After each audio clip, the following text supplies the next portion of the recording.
सो धरहिया कुमाने।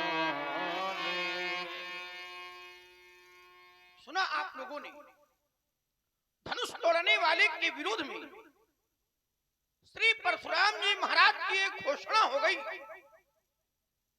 यही शिवधनु तोड़ा सहस्र बाहु सम सो रिप मोरा सो बिलगाओ विहाय समाजा और नत मारे जइहे सब राजा। जिस व्यक्ति ने धनुष का खंडन किया है वह धनुष तोड़ने वाला सो बिलगाओ विहाय समाजा, समाज को छोड़ करके अलग हो जाए। और अगर ऐसा न किया गया तो श्रीमान जी के द्वारा व्यवहार क्या किया जाएगा? कह रहे हैं कि सब राजा मारे जाएंगे, सब राजा मारे जाएंगे। लेकिन कब? अगर तोड़ने वाला समाज को छोड़ करके अलग न हुआ तब परशुराम जी महाराज धनुष तोड़ने वाले को जानना चाहते हैं। लक्ष्य धनुष तोड़ने वाले की खोज, गंतव्य धनुष तोड़ने वाले की प्राप्ति। और मैं विचार ये करने लगा कि ये अपने लक्ष्य को पुरुषार्थ के माध्यम से पाना चाहते हैं, कर्म के माध्यम से पाना चाहते हैं। जीवन में पुरुषार्थ की आवश्यकता है। जीवन में कर्म की आवश्यकता है, लेकिन यदि कर्म के साथ में, ज्ञान के साथ में भक्ति का प्रवेश नहीं है, ज्ञान कर्म यदि ये बिना भक्ति के किए जा रहे हैं तो फिर लक्ष्य की प्राप्ति होने वाली नहीं है। मेरा ध्यान संसार की ओर भी चला गया और भगवान की ओर भी चला गया। संसार की ओर और भगवान की ओर। एक बार भोले बाबा ने मैया सती को बहुत समझाने का प्रयास किया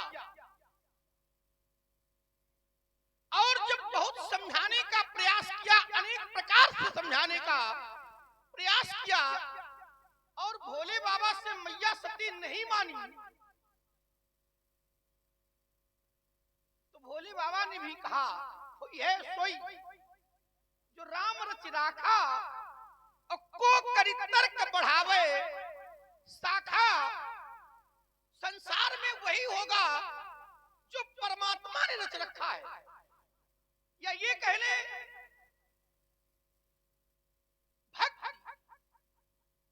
भगवान शंकर की राम जी के प्रति और पुरुषार्थ के बल पर जब कार्य नहीं हुआ तो उन्होंने तत्काल भक्ति का सहारा ले लिया। परशुराम जी तोड़ने वाले को पाना तो चाहते हैं, लेकिन हमें इनके अंदर भक्ति नहीं दिखाई पड़ रही है। क्यों? क्योंकि भक्ति व्यक्ति को विनम्रता सिखाती है, भक्ति व्यक्ति को नम्रता सिखाती है, भक्ति व्यक्ति को झुकना सिखाती है और भक्ति व्यक्ति को समर्पण सिखाती है। इतिहास की ओर चर्चा करते करते ध्यान भूगोल की ओर भी चला गया। संसार में नदियां अनेक हैं, लेकिन 3 प्रमुख नदियां हैं, गंगा, यमुना और सरस्वती। यमुना को कर्म की नदी कहा गया है, सरस्वती को ज्ञान की नदी कहा गया है को भक्त की नदी के नाम से जाना जाता है। राम भगत जहाँ सुरसरी धारा सरसई ब्रह्म विचार प्रचारा विधि निषेध में कलिमल हरणी और कर्म कथा अभिनंदन बरनी। ज्ञान की नदी है सरस्वती, कर्म की नदी है यमुना, और ये ज्ञान की और कर्म की नदी जब तक जाकर के भक्त की नदी में नहीं मिल जाती है तब तक लक्ष्य रूपी गंतव्य रूपी अपना स्वामी सागर इन्हें प्राप्त नहीं होता है। एक बात और याद आ गई, नदियां संसार में सागर में सब मिलती हैं किसी न किसी के माध्यम से, लेकिन गंगा एक ऐसी नदी है जो सागर से मिलकर के भी अपना अस्तित्व बनाए रखती है। अन्य नदियां जब मिलती हैं तो उनका नाम और उनका अस्तित्व समाप्त हो जाता है, पर गंगा जब सागर से मिलती है तो गंगा का नाम पहले होता है और सागर का नाम बाद में होता है। हम लोग उस स्थान को भी गंगा सागर के नाम से जानते हैं।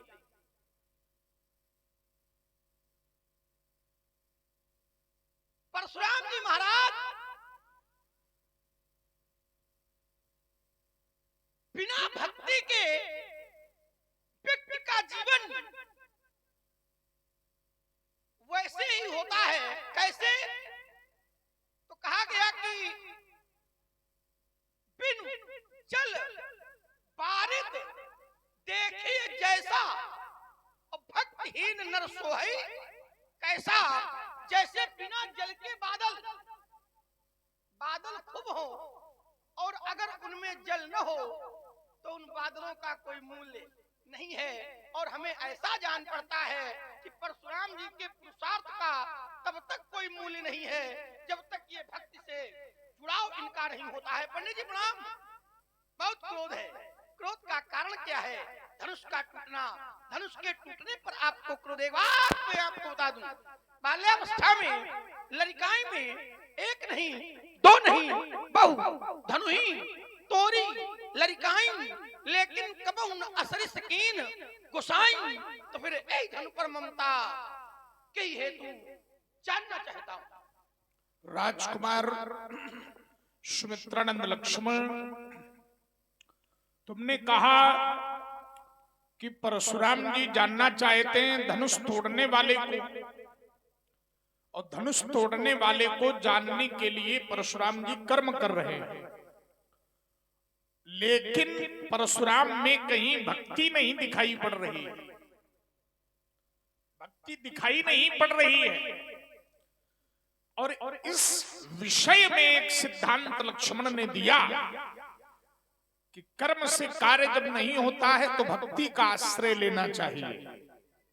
अगर भक्ति कर्म में जुड़ जाए, भक्ति कर्म में जुड़ जाए तो पुरुषार्थ प्रमाणित हो जाता है, माने लक्ष्य की प्राप्ति हो जाती है।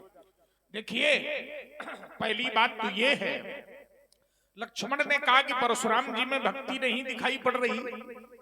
अच्छा, भक्ति दिखाई भी कैसे पड़े, कैसे दिखाई पड़े भक्ति?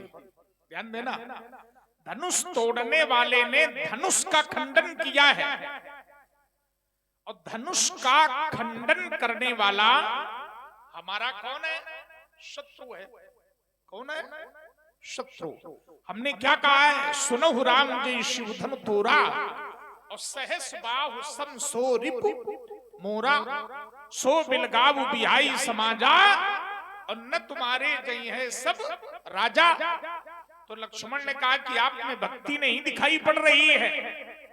धनुष तोड़ने वाले को अगर प्राप्त करना चाहते हो तो भक्ति का आश्रय लो, कर्म के साथ साथ पुरुषार्थ के साथ साथ।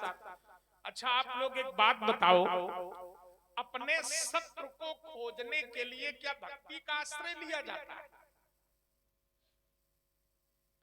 आपका जो शत्रु है उसको खोजने के लिए, उसकी प्राप्ति के लिए क्या भक्ति करोगे? शत्रु को प्राप्त करने के लिए क्या भक्ति की जाती है? बताओ, अब इसको बताओ। ये बालक है, अभी लड़का है, इसीलिए ऐसी बातें कर रहा है। लेकिन क्या शत्रु को प्राप्त करने के लिए भक्ति होती है? नहीं होती है। शत्रु को प्राप्त करने के लिए निर्देश होता है, शत्रु को प्राप्त करने के लिए उद्घोष होता है, शत्रु को प्राप्त करने के लिए जिससे युद्ध करना हो उसको प्राप्त करने के लिए चुनौती दी जाती है, शत्रु को प्राप्त करने के लिए क्रोध होता है, शत्रु को प्राप्त करने के लिए उत्साह होता है। ऐसा नहीं है कि परशुराम के हृदय में भक्ति नहीं है। ये बात तुम्हारी जो है नितांत अनुचित है। नितांत एक शब्द मैं दे रहा हूं, नितांत अनुचित है कि परशुराम के हृदय में भक्ति नहीं है। परशुराम के हृदय में भक्ति है, लेकिन जब भक्ति का समय होता है तब भक्ति प्रकट होती है ना। और जब भक्ति का समय नहीं है, ये समय भक्ति का नहीं है, ये समय पुरुषार्थ का ही है। क्योंकि हम कर्म क्षेत्र में खड़े हैं और कर्म क्षेत्र में खड़े होकर पुरुषार्थ की आवश्यकता पड़ती है। कर्म क्षेत्र में खड़े होकर अधिकार कर्म करने में है। कर्मण्ये वाधिकारस्ते, कर्मण्ये वाधिकारस्ते मा फलेषु कदाचन। तो वहां कर्म करने का अधिकार प्राप्त होता है, कर्मयोग के सिद्धांत का प्रमाणित प्रतिपादन होता है। इसलिए पुरुषार्थ के बल पर, कर्म के बल पर मैंने घोषणा करते हुए कहा, सेवक सो जो करे सेवकाई, अरि करनी करी करे लड़ाई। सुनो राम जी शिव धनु तोरा, सहस बाबू समसोरी मोरा। सो बिलगाऊ बिहाई समाजा, और न तुम्हारे जय हैं सब राजा। तो भगवान को प्राप्त करने के लिए भक्ति की जाए तब तो ठीक है। परमात्मा की प्राप्ति करने के लिए भक्ति की जाए तब तो ठीक है। इष्ट की प्राप्ति के लिए भक्ति की जाए तब तो ठीक है। परमात्मा की प्राप्ति के लिए भक्ति की जाए ठीक, इष्ट की प्राप्ति के लिए भक्ति की जाए ठीक, विद्या की प्राप्ति के लिए भक्ति की जाए ठीक। अरे भक्ति की प्राप्ति के लिए भी भक्ति की जाए तो ठीक। भक्ति की प्राप्ति के लिए मैं तुम्हारे वंश से प्रमाणित कर रहा हूं। गंगा भक्ति की नदी है, तुम्ही ने कहा गंगा भक्ति की नदी है, लेकिन भक्ति को भी लाने के लिए गंगा भक्ति की नदी है। तो अगर गंगा को भक्ति कहें तो गंगा को लाने के लिए तुम्हारे वंश के कई राजाओं ने प्रयास किया कि नहीं किया, और अंत में भगीरथ सफल हुए। अगर भक्ति से केवल काम बनना होता तो भगीरथ के अलावा क्या और किसी ने भक्ति नहीं की? बताइए। सगर के 60,000 पुत्र जल गए, इसके बाद के जो राजा हुए क्या उन्होंने भक्ति नहीं की? लेकिन गंगा जी नहीं आई। भगीरथ ने पुरुषार्थ प्रबल किया। अच्छा, अगर मान भी ले तो भक्ति को लाने के लिए कर्म किया, भक्ति भी की, तपस्या भी की, पुरुषार्थ भी किया तो भक्ति आई। तो भक्ति को लाने के लिए, कुल मिलाकर कहने का भाव, भक्ति को लाने के लिए अगर भक्ति की जाए तो उचित है। परमात्मा को प्राप्त करने के लिए भक्ति की जाए उचित है। इष्ट को प्राप्त करने के लिए भक्ति की जाए उचित है। विद्या और ज्ञान की प्राप्ति के लिए भक्ति की जाए उचित है। लेकिन शत्रु को प्राप्त करने के लिए भक्ति की जाए, ये कहां का न्याय? ये परशुराम का जीवन नहीं हो सकता है ना। ये परशुराम का कर्म क्षेत्र नहीं हो सकता है। रही बात बहु धनवी तोरी लरिकाई, कबहू ना सरिस्कीन गोसाई। यही धनु पर ममता की हेतु, तो इस धनुष के प्रति हमारी श्रद्धा है। हमारे अपनत्व को तुम ममता के रूप में देख रहे हो। हमारा अपनत्व ममता के रूप में नहीं, बल्कि शिवाधार श्रद्धा के रूप में है। धनुष भगवान शंकर का इसलिए इस धनुष के तोड़े जाने पर मुझे अमर्ष है, क्रोध है। अस्त्र रे नृप बालक कालवश बोलत तुहिन शुभार, और धनु ही शम त्रिपुरारी धनु विदित सकल संसार। अगर भक्ति हो गई होती तो शत्रु होता ही नहीं। अगर भक्ति जुड़ गई होती तो वो शत्रु होता ही नहीं। क्या शत्रु होता? क्योंकि जब भक्त हो जाते तो ये शत्रुता समाप्त हो गई होती, ये शत्रुता उत्पन्न ही नहीं हुई होती। धनुष टूटा, आइए जरा, धनुष टूटा और धनुष का टूटना आपने भी सुना, अन्य लोगों ने भी सुना, लेकिन एक अंतर है, अन्य लोगों के सुनने के बाद अन्य लोगों में भक्ति का जन्म हुआ है और आप में शत्रुता का जन्म हुआ है। किसी ने शत्रु माना? संसार में किसने सुना धनुष का टूटना? तो आचार्यों ने कहा, जनक सभा जेते बड़े बड़े भूमिपाल, सबको बलहारी बल आपनो बढ़ायो है। धनुष ने महाराज कुलिस कठोर कूर्मपीठ ते कठिन अति, हठिन पिनाक काहू चपर चढ़ायो है। तुलसी सो राम के स्नेह पानी परसत ही, टूट्यो मानो वारे ते पुराण ही पढ़ायो है। और हर से बिरंची शंकर, धनुष किसका टूटा? शंकर जी का।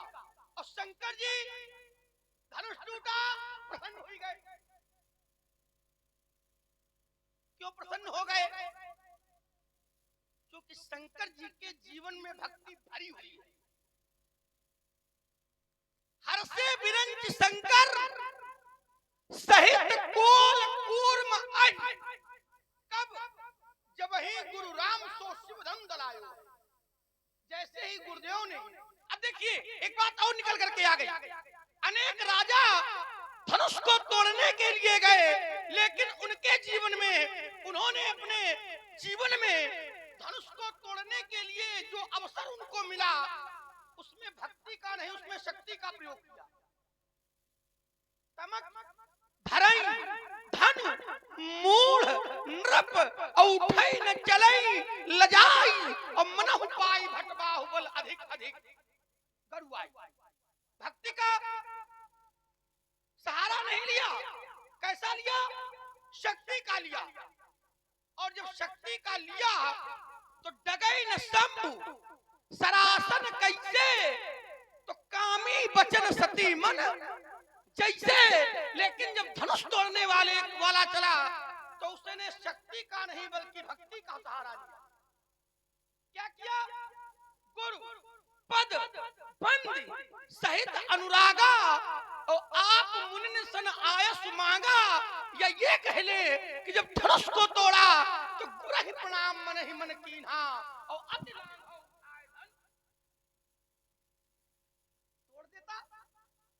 एक राजा नहीं, बड़े बड़े बलवान राजा गए, लेकिन भक्ति से नहीं, शक्ति से गए। और जब व्यक्ति भक्ति से कोई कार्य करता है तो आचार्य कहते हैं, गरल सुधा रिप करे मिताई, गोपद सिंधु अनल शीतलाई। देखिए और एक उत्तर आ गया शत्रुता का। जब भक्ति प्रवेश जीवन में कर जाती है तो शत्रु भी मित्र दिखाई देने लगता है, और जब शत्रु मित्र दिखाई देने लगता है तो वहीं से विरोध समाप्त हो जाता है। महाराज इसलिए शत्रु बना कब? जब भक्ति गई तब, या ये कहले भक्ति का सहारा नहीं लिया गया तब। कभी कभी व्यक्ति के पास वो होता तो है, लेकिन वो उसका प्रयोग नहीं करता है, और जब तक प्रयोग नहीं करता है तब तक उसका होना न होना व्यर्थ। महाराज चलिए जरा, क्या सती जी में भक्ति नहीं थी?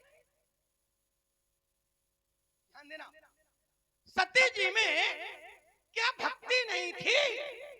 सती जी में भक्ति तो थी, लेकिन जिस समय वो परीक्षा लेने गई है तो माध्यम भक्ति को नहीं बनाया है, माध्यम ज्ञान को बनाया है। भगवान शंकर ने राम जी को देखा, तो जब देखा तो उनके अंदर भक्ति उमड़ पड़ी, और जब भक्ति उमड़ पड़ी तो उन्होंने प्रणाम किया। लेकिन जब मैया सती ने भगवान शंकर को देखा तो भक्ति किनारे हुई गई, उनका ज्ञान द्वंद चलने लगा, और जब द्वंद चलने लगा तो वो नहीं जान पाई। धनुष टूटा, धनुष तोड़ने वाले को महाराज सबने जाना, और जब जाना व्यास जी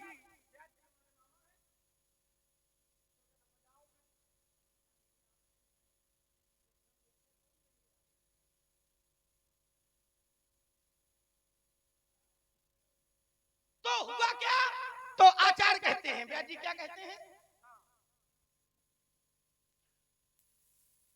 प्रभु दो चाप खंड महिदारे,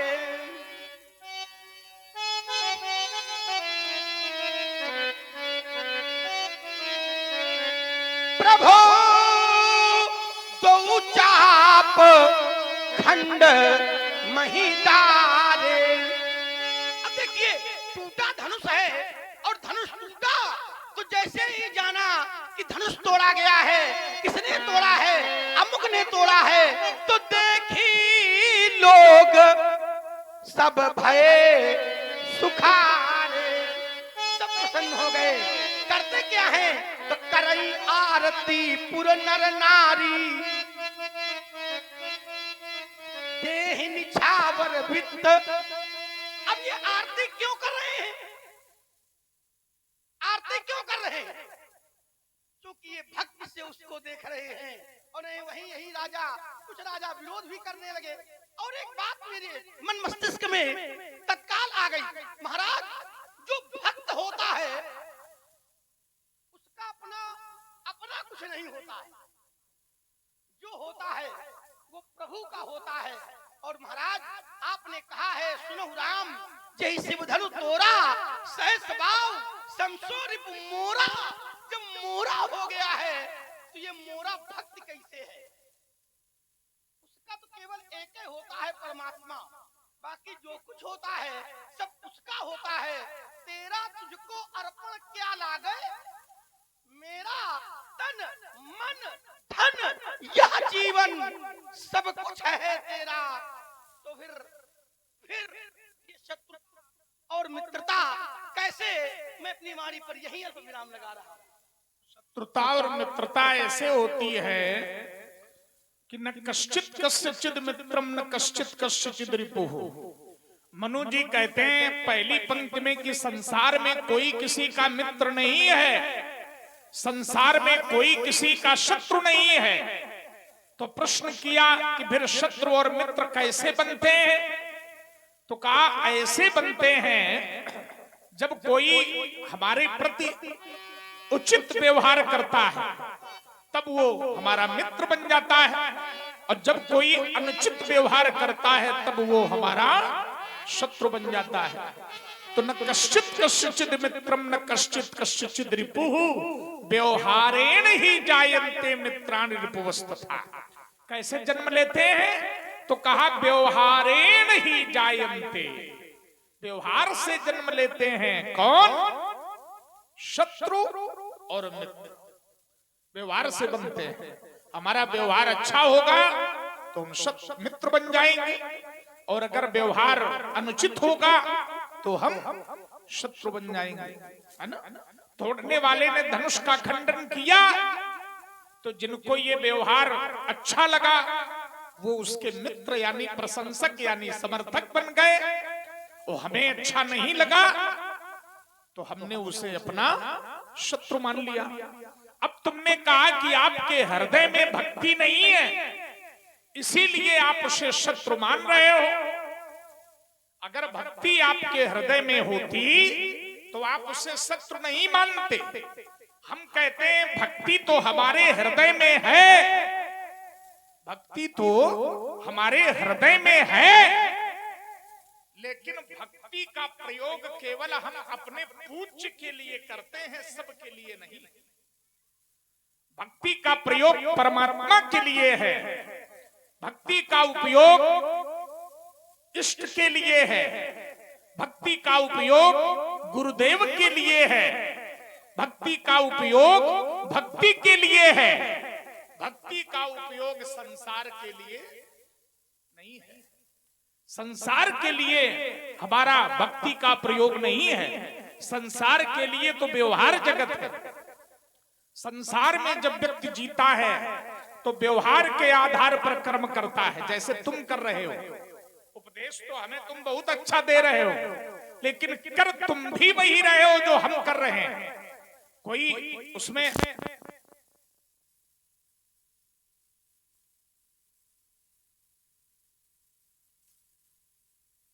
प्रयोग परमात्मा के लिए है, इष्ट के लिए है, पूज्य के लिए नहीं। पूज्य के लिए है, सबके लिए, संसार के लिए भक्ति का प्रयोग नहीं है। जैसा कि तुम कर रहे हो, तुम ये जो कार्य कर रहे हो, अगर भक्ति तुम्हारे हृदय में होती तो तुम भी ये नहीं करते जो कर रहे हो। ऐसा अगर आरोप लगाओ, ध्यान देना, तो प्रत्येक स्थान पर भक्ति का प्रयोग नहीं है, संसार के प्रत्येक कर्म में। एक बात तुमने कही, तुमने कहा कि धनुष तोड़ने वाले ने भक्ति से धनुष तोड़ा है और राजागण गए तोड़ने के लिए, तो उनमें भक्ति नहीं थी, शक्ति का प्रयोग करते रहे। यद्यपि हमें कहना नहीं चाहिए, लेकिन फिर भी एक उत्तर समाज के लिए हम करेंगे, है ना? करेंगे ये कि राजाओं ने भी केवल शक्ति नहीं, भक्ति का भी प्रयोग किया, लेकिन टूटा उनसे नहीं। कैसे? तो कहा चले इष्ट देवन सिरुनाई। केवल संकेत में उत्तर हम कर रहे हैं। चले इष्ट देवन सिरुनाई। तो सिरुनाई, इष्ट देवन माने अपने आराध्य, जो उनका आराध्य था उनको सिर नवा करके चले। तो भक्ति अगर न होती तो सिर क्यों नवाते? आप सोचिए जरा, भक्ति अगर न होती तो सिर क्यों नवाते? सिर नवाया, सिरुनाई। और सिरुनाई ये भक्ति का ये एक उदाहरण है। श्रवणम कीर्तनम विष्णु स्मरणम पाद सेवनम अर्चनम और वंदनम। वंदन, सिर नवाना, ये अभिवादन और वंदन के अंतर्गत आता है। अर्चनम वंदनम दास्यम आत्म सख्य निवेदनम, ये नवधा भक्ति का प्रकार है शास्त्र में। तो सिरुनाई भक्ति की और शक्ति का प्रयोग किया, लेकिन नहीं तोड़ पाए। तो यहाँ पर कारण ये नहीं था कि उनके हृदय में भक्ति नहीं थी। ये विषय तुम्हारा दूसरा बन जाएगा। मैंने कहा था कि भक्ति तो तुम्हारे वंश के कई राजाओं ने की, लेकिन गंगा को धरती पर नहीं ला पाए, नहीं ला पाए। भगीरथ लाने में क्यों सफल हुए? भक्ति तो सबने की, क्या भक्ति नहीं की? अच्छा बताओ, की लेकिन नहीं आई। क्यों नहीं आई? ये भी मैंने एक तर्क दिया था कि भक्ति से कार्य किया लेकिन नहीं आई। और भगीरथ ने भी जब किया तो आ गई, है ना? तपस्या की गंगा जी की, भगवान शिव जी की, तो आ गई। तो पुरुषार्थ जहां जैसा जो कार्य जिसके द्वारा होना है पुरुषार्थ और भक्ति में, वहां वैसा ही कार्य होता है, पुरुषार्थ करना पड़ता है। अब देखिए जरा, आपके हृदय में अब भक्ति और कर्म में ले ले एक अलगाव क्या है? भक्ति आप कर रहे हो तो भक्ति करना भी एक तरीके का कर्म है। कर्म से व्यक्ति पृथक रह ही नहीं सकता है। तो भक्ति तो करेंगे, लेकिन भक्ति में अगर कर्म न जुड़े तो भक्ति सफल नहीं है, और कर्म में अगर भक्ति न जुड़े तो कर्म सफल हो जाएगा, कर्म से परिणाम मिल जाएगा। कैसे? क्योंकि कर्मणा जायते जंतु कर्मणैव विलीयते, सुखम दुखम भयम क्षेमम कर्मणैवाभिधीयते। कर्मण्येवाभिपद्यते। ये कर्मयोग का सिद्धांत है। कर्मणा जायते जंतु, कर्म से ही जीव का जन्म है। कर्मणैव विलीयते, कर्म से ही वो विलीन होता है। सुख दुख भय और क्षेम कर्मणैवाभिपद्यते, कर्म से ही निष्पन्न होता है। इसलिए कर्मणा गहनो गति, इसलिए कर्म की गति बड़ी गहन है। कर्मणैव ईश्वरः, कर्म ही ईश्वर है, इसीलिए कर्म ही पूजा है। अब देखिए जरा, फिर दो वाक्य दे रहा हूं। एक है भक्ति ही कर्म है और एक है कर्म ही भक्ति है। तुम किस पक्ष में हो? भक्ति ही कर्म है। तुम ये कह रहे हो कि भक्ति करो सब बन जाएगा, भक्ति करो सब बन जाएगा। हम कहते हैं, तुम कहते हो कि भक्ति ही कर्म, भक्ति करनी चाहिए, और हम कहते हैं कर्म ही भक्ति बन जाता है। कर्मणैव ईश्वरः, कर्म ही पूजा है। इसीलिए परमात्मा ने कहा कर्मणा जायते जंतु कर्मणैव विलीयते, कर्मण्येवाधिकारस्ते मा फलेषु कदाचन, है ना। तो योगा, और देखिए आगे जरा, योगा कर्मसु कौशलम, कर्म की कुशलता ही भक्ति है, योग बन जाता है। योग भी बिना भक्ति के नहीं होता। तो कर्म की कुशलता, तो कर्म की कुशलता भी क्या है? भक्ति है। कर्म की कुशलता भी परमात्मा से जुड़ना है। तो कर्म करने में जो कुशल है, पुरुषार्थी है, भगवान उसका साथ देते हैं। बहुत लंबा बोल गए आप। मैं एक अर्धालिस से आपकी समस्त वार्ता का खंडन करने जा रहा हूं, सावधान हो जाइए। और सबसे बढ़िया हमारे व्यास जी सावधान है। काकभूषण जी कहते हैं, एक बार भगति पक्ष हठि करी रहे। मैंने कहा था जब जीवन में भक्ति का प्रवेश हो जाएगा, उसको व्यक्ति स्वीकार कर लेगा, तो शत्रुता समाप्त हो जाएगी। भगति पक्ष हठि करी रहे तो दीन महर्षि श्राप। काकभूषण जी में और लोमश जी में सगुन और अगुण को लेकर के संवाद हुआ। पुन पुन सगुन पक्ष में रोपा, तब मुन बोले वचन सकोपा। आदि आदि उन्होंने श्राप दे दिया, लेकिन लोमश जी ने तो काकभूषण जी को श्राप दिया, पर काकभूषण जी ने किसी भी प्रकार की प्रतिक्रिया क्यों नहीं की? क्यों नहीं? क्योंकि वो भक्ति को ही अपना कर्म मानते थे। ध्यान देना जरा। तो उन्होंने तत्काल उदाहरण दिया कि भगति पक्ष हठि करी रहे तो दीन महर्षि श्राप। दिया गया श्राप, लेकिन वो श्राप भी मुनि दुर्लभ बर पायो और देखो भजन प्रताप। श्राप भी बन गया वरदान। कब? ये भजन का प्रभाव। तो काकभूषण जी ने कहा कि ये असि भगति जानि परिहरहि, जे असि भगति जानि परिहरहि और केवल ज्ञान हेतु श्रम करहि। तो कहा सुनो, कहा सुनो ते जड़ महा सिंधु बिन तरनी। तेजड़ या तेजड़ काम धेनु गृह त्यागी और खोजत आक फिरई पे लागी।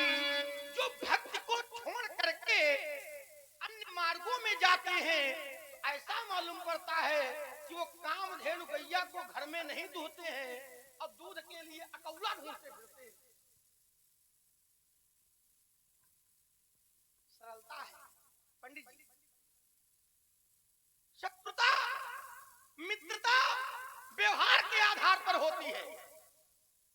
न कश्चित कश्चित मित्रम न कश्चित कश्चित रिपु व्यवहारेण ही जायन्ते मित्राणि पुस्तथा।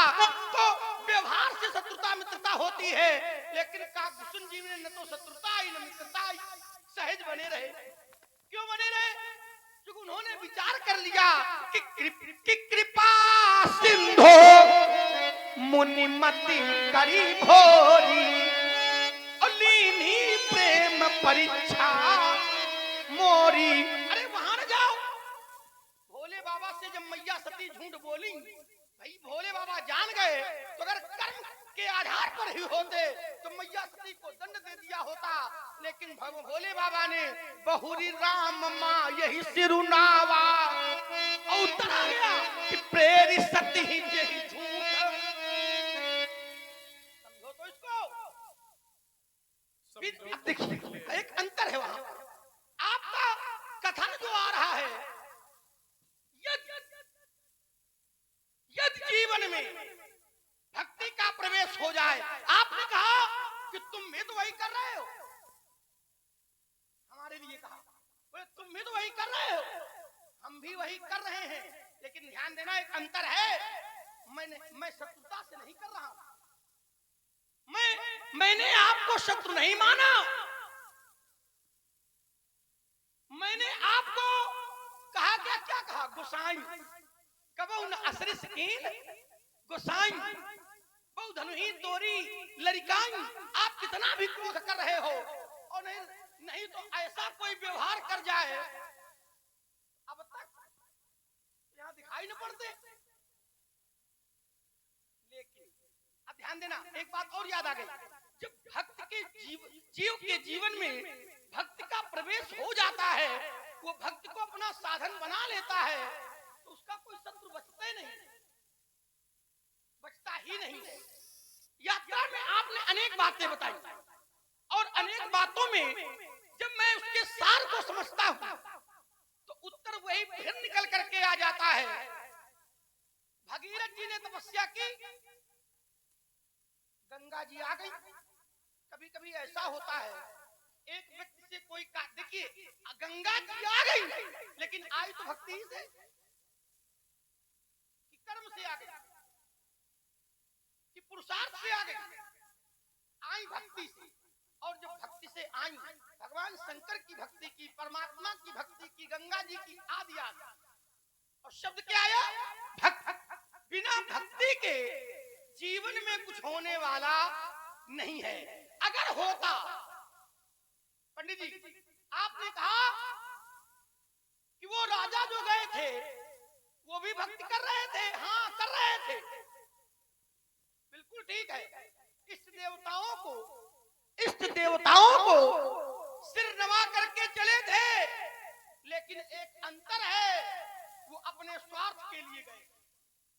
जब नहीं एक से न टूटे तो कह देता था हमसे तो नहीं टूटा, फिर अब हमसे न टूटे। लेकिन जो भक्त होता है तो हमारे आचार्य कहते हैं नवम सरल सब सन छलहीना। भक्ति का नवा सोपान कहता है नवम सरल सब सन छलहीना, गावहि मम गुणगान। सबके साथ सरल रहना चाहिए, सबके साथ छल रहित रहना चाहिए, सबके साथ छल विहीन रहना चाहिए। और महाराज कहां दिखाई दे रहा है? लक्ष्मण ने, देखिए मैं अपना उदाहरण आपको दिए दे रहा हूं।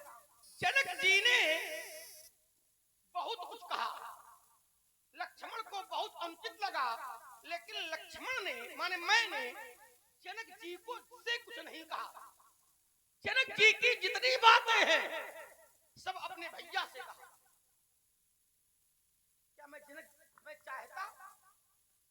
देखिए, और जितनी बात आई है, रघुवंशन महजा को होई ते समाज अस्कहाई न कोई, कही जनक जस अंचित बानी विद्यमान नकुल मंजानी, सुनो भानुकुल पंकज भानु, कहूं स्वभाव न कुछ अभिमानु, जो तुम्हार अनुशासन पाओ। जनक जी को से कुछ नहीं कहा, और आपने धनुष तोड़ने वाले को सीधे ललकारा है। अरे सीधे तो किसी ने उसको नहीं ललकारा है, दुष्टों को छोड़ दो, दुष्टों की बात नहीं करता हूं, सीधे किसी ने नहीं ललकारा है, सीधे आपने ललकारा है। और महाराज ये जो सीधे ललकारा है, हमें ऐसा जान पड़ता है ये भक्ति के कारण नहीं, कहीं न कहीं गर्व के कारण। अच्छा ये बताओ, तुम्हारे अंदर कहीं न कहीं अहंकार के तुम्हारे अंदर भक्ति है ना? बताओ, सीधे सीधे बताओ। का पुजारी नहीं, भक्ति है ना? तो जिसके अंदर भक्ति होती है, तुम कहते हो कि वो क्रोध नहीं करता है, वो शत्रु नहीं मानता है किसी को। ये मैंने कहा क्रोध नहीं करता है। कह तो यही रहे हो, नवम सरल सब सन छलहीना। ये भक्ति का प्रकार अभी तुम बता रहे थे कि जिसके अंदर भक्ति होती है वो क्रोध नहीं करता, शत्रु नहीं मानता है, विरोध नहीं करता है। उमा, और तुम तो राम के भक्त हो। उमा जे राम चरण रत विगत काम मत क्रोध, और निज प्रभु में देखे ही जगत के ही सन करे विरोध। ये जो भक्ति की दुहाई दे रहे हो, तुम कह रहे हो कि हमने आपको शत्रु नहीं माना है। अगर शत्रु मान लेते तहां तक तो ठीक है, लेकिन तुमने शत्रुता से बड़ा काम किया है। और क्या किया है?